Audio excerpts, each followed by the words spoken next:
Hello, my name is Kira Butzler and my project is entitled Falling in Love. My driving question is, what chemicals and processes does your brain go through to have to fall in love? Think of the last time you ran into someone you found attractive. You might have stammered, got sweaty palms, and chances are your heart was racing. It's no surprise that people for centuries thought that love came from the heart, but it actually came from the brain.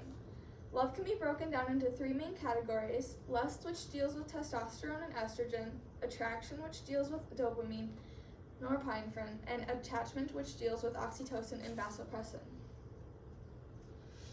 There are many factors that come in when finding someone attractive, most of which come down to opinions, but some reasons we may find someone more attractive than someone else has some scientific explanations.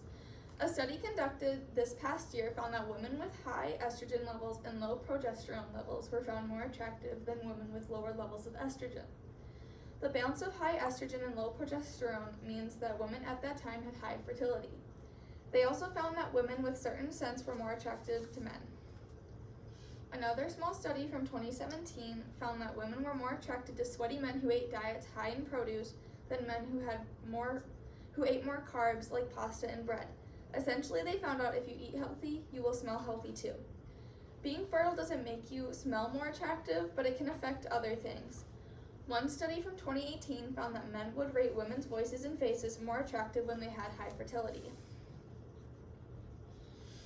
Since people are attracted to smell, I decided that I was going to try and make candles using my significant other's cologne and my perfume. I decided to try this, and the biggest problem I ran into was most of these products were very flammable, so I had to be careful creating my candles. First, I had tried a simple essential oil candle, so I had practice and I knew what I was doing. And then I started making the ones with Axe and my perfume in it. They all turned out, and you could smell the scents when the candles burned. Throughout all my research, I was always finding things that said love can be very obsessive and addicting, and the reason for that deals with oxytocin and the reward pathways it creates from the hormone being released when you are by someone you love. Romantic love can turn into an obsession because your body is almost going through a withdrawal, so when you get rejected, it may just make it worse. In fact, the same brain region that lights up when you see the person you love also becomes active when you feel a rush of cocaine. You may have heard oxytocin be referred to as the love hormone, and why is that? Well, in a 2012 study, they found that couples in the first stages of romantic attachment had higher levels of oxytocin. One 2013 review summarized all of oxytocin's relationship effects. Some of them are trust, empathy, positive relationship memories, and positive communication. Oxytocin is a type of neurotransmitter, and it plays a major role in reproduction. In females, the hormone also triggers labor and the release of breast milk. Oxytocin is a natural occurring hormone, and it is produced by the hypothalamus, which is a small region at the base of your brain. Oxytocin, dopamine, and serotonin are often called our happy hormones. When you start finding someone attractive, your brain releases these hormones and it causes a surge of happy emotions. The endocrine system is a series of glands that produce and secrete hormones that the body uses for a wide range of functions. Some of these include respiration, metabolism, growth, reproduction, and sensory perception. Hormones are produced by glands and sent into the body, and then they send signals to those tissues to tell them what they are supposed to be doing.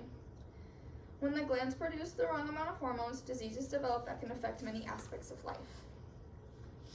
Some of the main hormone-producing glands are the pancreas, adrenal gland, thyroid, ovaries, and more. Some factors can affect these glands, and some of those are aging, certain diseases, stress, environment, and genetics. Dopamine is a type of neurotransmitter, and your body naturally produces it as well. Your body uses it to send messages, which is why it's sometimes referred to as a chemical messenger. Dopamine plays a huge role in how we think and plan. It helps us strive and focus. Too much or too little can lead to a wide range of health issues, some more dire like Parkinson's disease. Personality refers to the long-standing traits and patterns that propel individuals to constantly think, feel, and behave in specific ways. Personalities are thought to be easily changed long-term. The concept of personality has been studied for at least 2,000 years. Explanations of personality can focus on a variety of influences, ranging from genetic explanations to the role of someone's environment. Personality is displayed in more than just behavior. It can be also seen in our thoughts, feelings, relationships, and any other social interactions. In the books I read, there was a few interesting studies conducted about personality types and love. One of those is called the Mate Choice Study. They had around 28,000 anonymous people take a personality type test and then went to date on an online dating website where it matched you with similar personality types. The phrase opposites attract also showed in this study because opposite personality types were attracted to each other. The limbic system of the brain is the main part that controls love. It is a group of interconnected structures located deep within the brain that is responsible for behavioral and emotional responses. In addition to controlling emotional responses, the hypothalamus is involved in hormone release. The hippocampus helps preserve memories, and the amygdala helps coordinate responses to things in your environment, especially those with an emotional type response. Some careers related to my project are a relationship coach, a neuropsychologist, and a neurochemist. Thank you for listening to my presentation. Here are my sources.